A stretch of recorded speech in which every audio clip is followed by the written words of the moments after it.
In the age of Julius Caesar, in a time of radical conquest, warrior queen Ashake of Meroe, a descendant of Ashake of Egypt, built her lion throne just south of Egypt in Meroe, Sudan.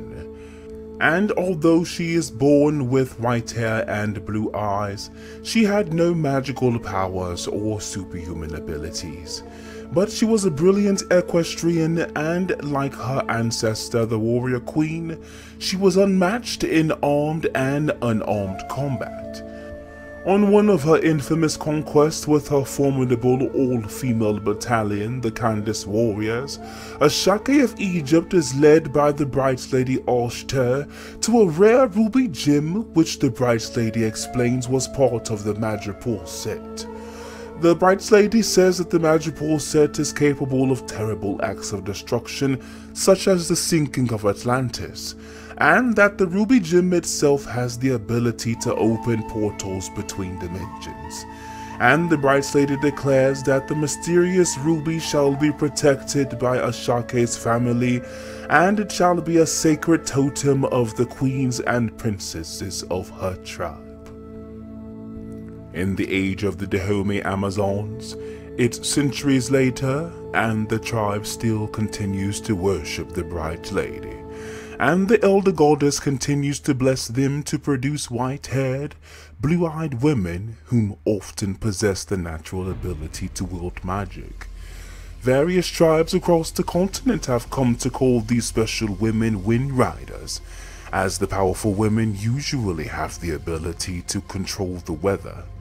In West Africa, during the rise of the European slave trade, while Wakanda was virtually impenetrable from invasion, other African nations were targeted by pirates who trafficked in human lives, and they acted without mercy. But when they dared venture into the Republic of Dahomey, they were met with the power of another Wind Rider.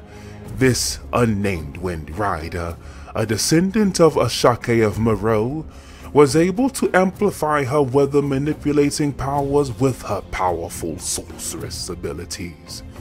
And rumors have it that she was last seen just 20 years ago, fleeing a family of hunters named the Derutas, making her over 150 years old.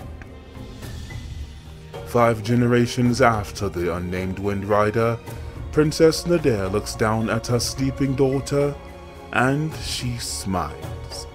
She can tell her little heiress had fallen asleep long ago. She says to herself that maybe she will try again tomorrow.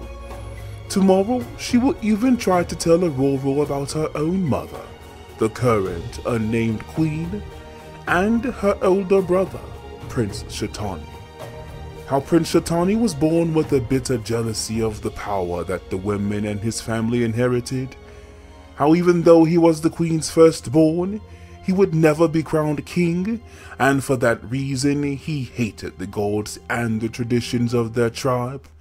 And most of all, how although she loved her brother dearly, Prince Shatani hated his younger sister simply for her birthright.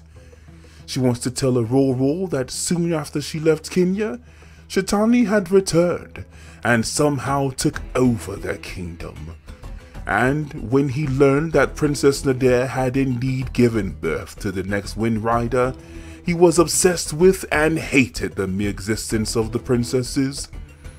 She wants to tell Ororo that it was because of him that no one has ever come to find them in all the years that Princess Nader has been gone, and that Prince Shatani had threatened to have them both killed should they ever return. But atop of all, Princess Nader wonders should she tell Ororo that she is more than just the next Wind Rider.